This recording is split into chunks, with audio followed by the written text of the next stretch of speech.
राजा नाम का एक लड़का बहुत दिन से सरकारी नौकरी की तैयारी कर रहा था। अंत में उसे स्कूल टीचर की नौकरी लग गई। जिस स्कूल में उसे पढ़ाने जाना था वो शहर से काफी दूर एक गांव में था, इसलिए उसे गांव के आसपास ही किराए पर एक घर लेना पड़ा।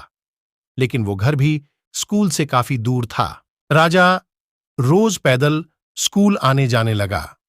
कुछ महीने बाद जब उसके पास अच्छे खासे पैसे जमा हो गए तो उसने उस पैसे से एक बाइक खरीद ली ताकि और उसे पैदल स्कूल न जाना पड़े।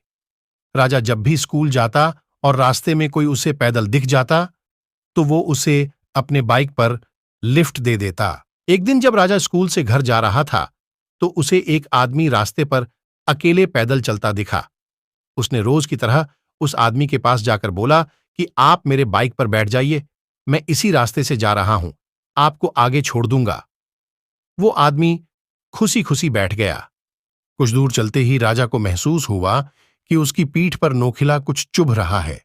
अचानक वो आदमी राजा से कहने लगा, गाड़ी साइड में लगाओ और पैदल घर चले जाओ। उस आदमी के पास एक बड़ा सा चाकू था। राजा डर गया और गाड़ी रास्ते के साइड में लगा दिया। फिर वो आदमी बाइक लेकर चला गया और राजा भी अपने किस्मत को कोसते कोसते घर जाकर सो गया। राजा बहुत दुखी था और भगवान से बार बार ये कह रहा था कि मैंने तो सबकी मदद करना चाहा है, फिर मेरे साथ ऐसा क्यों हुआ। अगले दिन जब वो सोकर उठा तो उसने देखा कि उसकी बाइक घर के बाहर खड़ी है और उस पे एक चिट्ठी भी रखी है। जब उसने चिट्ठी को खोल के पढ़ना शुरू किया तो उसमें लिखा था, मास्टर जी, मुझे माफ कर देना, मुझे पता नहीं था आपकी बाइक आसपास की गांव में इतनी पॉपुलर है।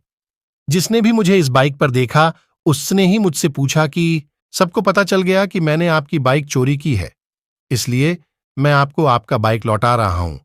हो सके तो मुझे माफ कर देना। इस चिट्ठी को पढ़ने के बाद राजा बहुत खुश हुआ और भगवान का धन्यवाद किया।